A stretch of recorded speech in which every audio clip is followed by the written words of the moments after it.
Hello student, akhoi ngasi plant tissue gi matang da mu continue study tausi ngasi akhoi complex permanent tissue mu nei nasi complex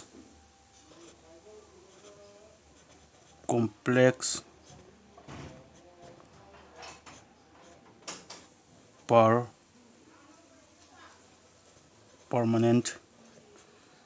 tissue and complex permanent tissue si akhoi ani thongna khaidui number 1 da xylem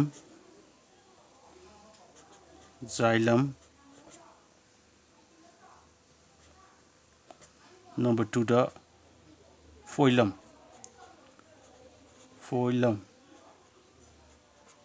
okay aduna complex permanent tissue si masi koina mamang da complex permanent tissue si masigi this tissue habadi complex permanent tissue se is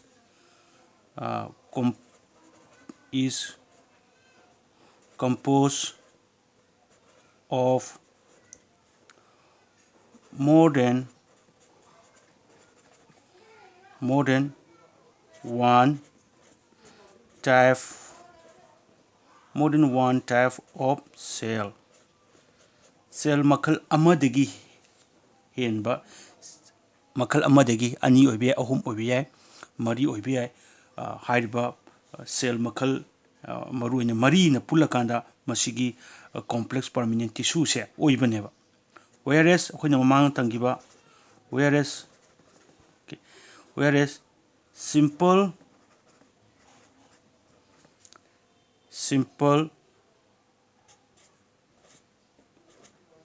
permanent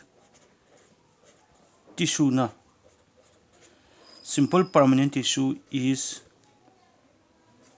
composed of one type of cell koi khena basi kaino simple permanent tissue ga complex permanent tissue khena basi kaino ga simple permanent tissue dadi magi tissue sing sagatliba cell sing se one type of cell ne haibadi one type of cell haibadi kaino akuna saide cell having similar structure and function su similar oiba ko my structure su similar oiba ko one type of cell haise structure su manaba exactly not su manaba ko oire aduga my function su similar oi haiba simple permanent tissue se masi semgatliba cell sing se adubu in case of complex permanent tissue is made of more than one type of cell semeba aduga masigi complex permanent tissue si semiba cell sing si magi structure su different oi ko adigi magi cell sing gi structure su different oi aduga magi cell sing gi function su khenaba adum yawi tabudabu makoi gi structure khenaba oitaraga su makoi gi ke hetare makoi gi function da manadable leitarga su they cooperate together makoi gi sig cell sing se loina cooperate tonara kanda they perform a particular function adubu yamna specific oiba function nama pangtho ehaba amakange sano je habdu koigi simple permanent tissue di made of one type of cell na semeba haiba cell singju similar structure lay similar function lay adubu complex permanent tissue di made of or comprises of more than one type of cell namely cell मरी न पुल्लग semi cell मरी सिंग अदुगी structure मानदे अदुगा function सु खेनब लै को function खेनजरगसु structure खेनजरगसु cell सिंगदु कोऑपरेट तौनरगा अमन अमा मतेंग पांगनरकांदा हारिबा सेल सिंगदुना पार्टिकुलर फंक्शन अमा पांगथोई को अदुना मागी सेल सिंगसी permanent tissue की सेल सिंगसी different type of cell ओरकपा को अदुगी मरमना सेल सिंगसु मखल मखल ओरकपा मसक मानरक्तबा मागी फंक्शन जसु खर खर खेनरकपा मदुगी मरमना हारिबा permanent tissue से सु मखल की permanent tissue से कहेना खंगनेबा complex permanent tissue को now अदुना कोई हुजी कदरसी के अहानबा type of permanent complex tissue यंगसी xylem को xylem से कोई यंगसी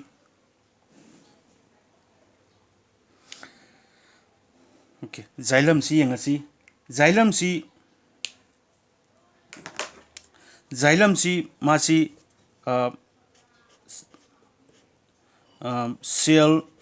marina pullaga semi ko okay masi xylem la tunga da saram ta haike xylem and phloem si together makoi ani se punna kai kauge da vascular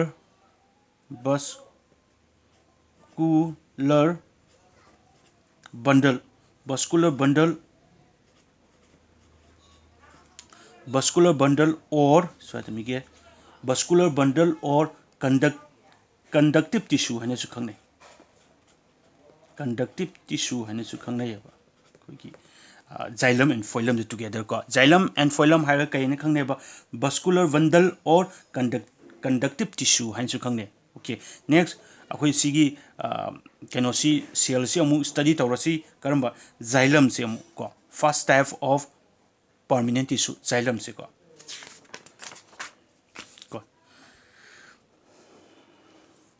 xylem सी हुजिक सान हाइगी मतुंगा xylem is comprises of 4 cell को number 1 da 4 cell na sai number 1 da masi kai ko heba number 1 da turkit okay. turkit EID turkit heba cell ma number 2 da basal haiba ma ko basal turkit ko basal ahum subat cell da xylem fiber okay. xylem fiber है ना खंगने मरी सुबह cell दा xylem parenchyma xylem parenchyma है ना खंगने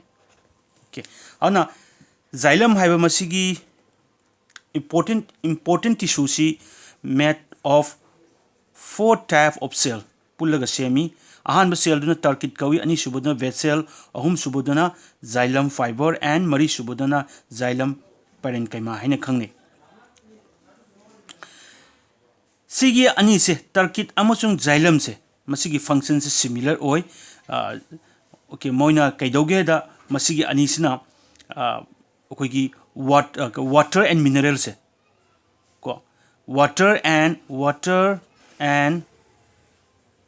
water and mineral si root tegi puraga vertically root tegi puraga lips supply tawi kedongna ba to manufacture their food by the process of photosynthesis ko photosynthesis process tongna bagi damakta turkit amasung basal haiba masigi cell anisina root tegi vertically ko सब युंगना लिप्सिंग दा मसीगी water and mineral सी supply तवेबा अदुगा सिगी fibre सिना केदोगे दा xylem फाइबर सिना मैकेनिकल स्ट्रेंथ पीबा मैकेनिकल सपोर्ट पीबा पांबी मापांगन का मैकेनिकल सपोर्ट पांबी की मापांगन हापेबा पांबी से को माय स्ट्रेंथ पीबा माय मथौ से अदेगी सिगी xylem parenchyma से xylem parenchyma si kai no haga masina kai doge da mangon the store food ko prepare food se mangon the store to ko plant na prepare to job si ma se autotrophic ko autotrophic type of organism ni mana food prepare to jai aduga hydro food to xylem parenchyma the store to have and asikatandati and health mateng pangi mana kedobuda in lateral health in lateral conduction of water site cell sing ki site ngasai turkey amu vessel na di perpendicular in masi keno si water immediately transport to have ni ko adubu xylem parenchyma sina lateral site ko site mana amu water se chalhan bada mana water transport to hon bada mana xylem parenchyma sina amu mateng pang have ko these are the function ni makoi ko the next important point amana turkey tegi horaga ko starting from kanadigi turkey tegi horaga kano masigi xylem fiber box se turkey tegi horaga kanadigi xylem fiber box si masi dead cell ni masi dead cell they are all dead cell ko kanade horaga turkey tegi horaga xylem fiber box se masibu kai ko ba sano se dead cell ni ko aduga masigi xylem parenchyma se sina xylem parenchyma sina kaino ga sina living cell ne ko aduna xylem haiba sigi complex permanent tissue se sagaliba cell sing si mari gi manung da ahum amadi dead ni aduga xylem parenchyma khatani kai oise living cell orise ke su yare ko aduna hojiki magi masak se habit sa utke ko xylem angi xylem gi han da turkey ayo silare magi cell si aduga vessel habs main tawi ko xylem parenchyma and xylem fiber habse no ko yamu like ta mu yengu ko sigi diagram se mu okay masigi cell mari sina pula kanda xylem haiba masigi tissue ko masi semi ko ano ji xylem gi main function di kaino ko main function se kaino magi main function se overall function hai so main function hai so ko main function si magi to transport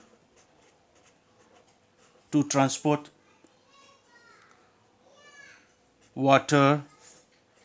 and mineral vertically kanadigi root gi lift photosynthesis to jaga do site to maduda masigi water amasung mineral transport to thabuk se xylem haiba masigi tissue sina tawi plant da ko okay next up phloem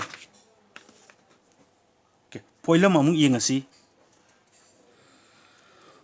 next type of complex permanent tissue phloem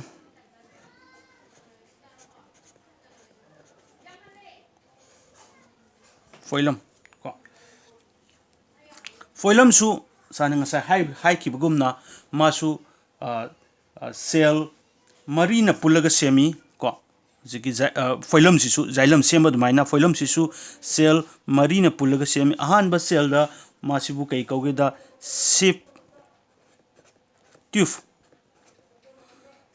tube ko ani subada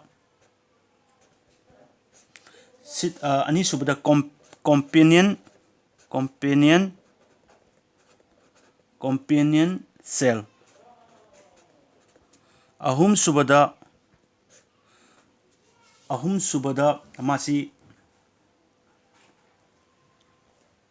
phloem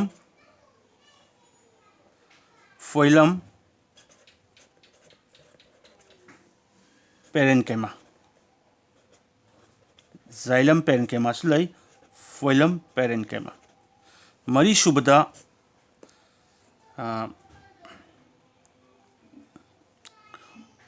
phloem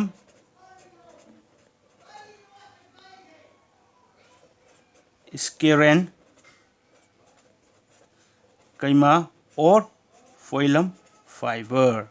fiber है सो phloem sclerenchyma है ना खंगनी को phloem sclerenchyma or phloem fiber है सो HYBE cell मरीस न पुलगा phloem हाइबा मसीगी टिश्यू सी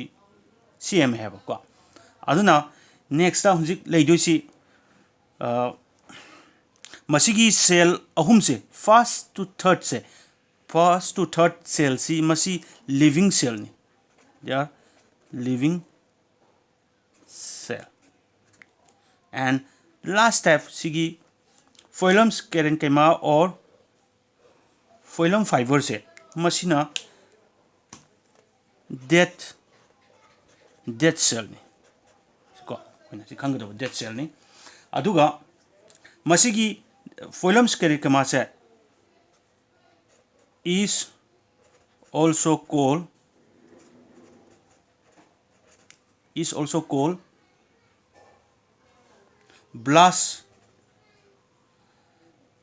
bas fiber ko bas हमते bas fiber है सु खंगने माना कई तौगे द पांबी द मागी फंक्शन सी मसीगी फंक्शन ऑफ कना सिगी xylem fiber C साइगी xylem sclerenchyma da xylem fiber da taugibu dumaina mansu it give xylem fiber na taugibu dumaina masigi phloem fiber na su it give strength to the plant ko it gives strength to plant da magi strength pi heba awa sigi ahum sina it transport prepare food ko makoi sina moi ahum sina kaidoiba magi se makoi ahum sina kaidogeda it transport photosynthetically prepare food from leaf to all part of the plant se masigi ahum sina taw heba ko ana haibasing cell mogi makoi kan sigi sip tissue yenga si sana sina lateral section sar ko hepet aina sana sketch tore silera ahan bada leire saisa ko ahan bada okay sina phloem gi tissue gi ni sina magi transverse section ni masina ihan hana salare silare sip tube ko or sip cell or mathangda companion cell ko adigi mathangda sidana phloem parenchyma sigi posi ko phloem parenchyma amana sigi structure sina phloem sclerenchyma or fiber haibado sida leire ko haibasi pulla kanda haiba cell mari sing se pulla kanda masigi phloem haiba masigi tissue se semane plant gi ko peyengo ado smai tawdana magi function se main function se kaino main function si function of the phloem gi function hai odi sumaina pi lore function se main function of phloem se main function of the phloem si to transport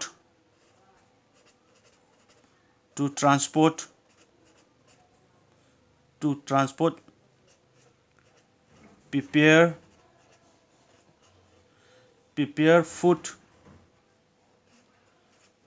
food to transport prepare food from leaf to all part of plant ko sigi mathau se taw heba okay aduna zik xylem gi mathau di kaino transport water and mineral vertically from the root to the leaf ko where photosynthesis is going to be take place ko photosynthesis tawgudab jaga juda xylem gi tissue singsina water amsu mineral vertically purai aduga phloem si tissues ne kedogeda photosynthetically prepare food se transport tawgi thabak se all other part of the plant se mana phloem haiba tissue sina tawai haiba ko last oina sana phloem gi xylem gi kamai leige do sar thaipetang hai ke sar sketch ama tawge root stem ama ko pambi gi stem ama sa sketch tawge mati ama ko sa pe idea am leina ba si use sana tangkai khai dalen khalasi tangkai khai dala kansida tangkai khai dale mase ko tangkai khai dala kansida sisu u oduni ko si manung da lai ren khalasi si dai sa swandang gi sana sigi matai thang thang basina sana kai haba ngarang ta matai thang thang ba of plant si sina this is epidermis ko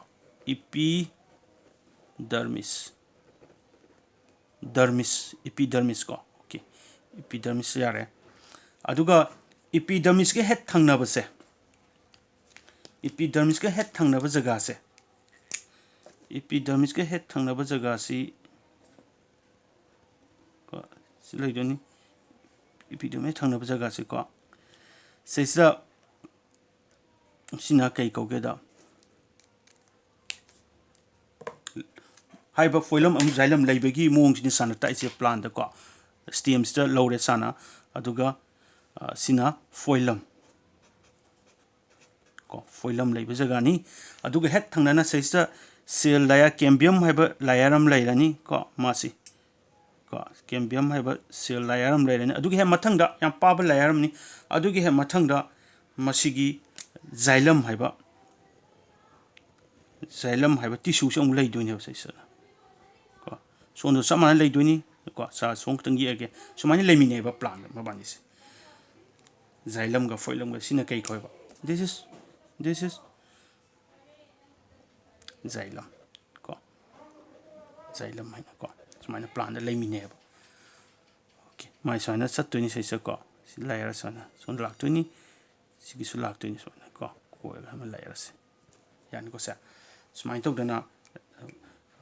xylem amasung phloem si sibu koina kaina khangna ge da together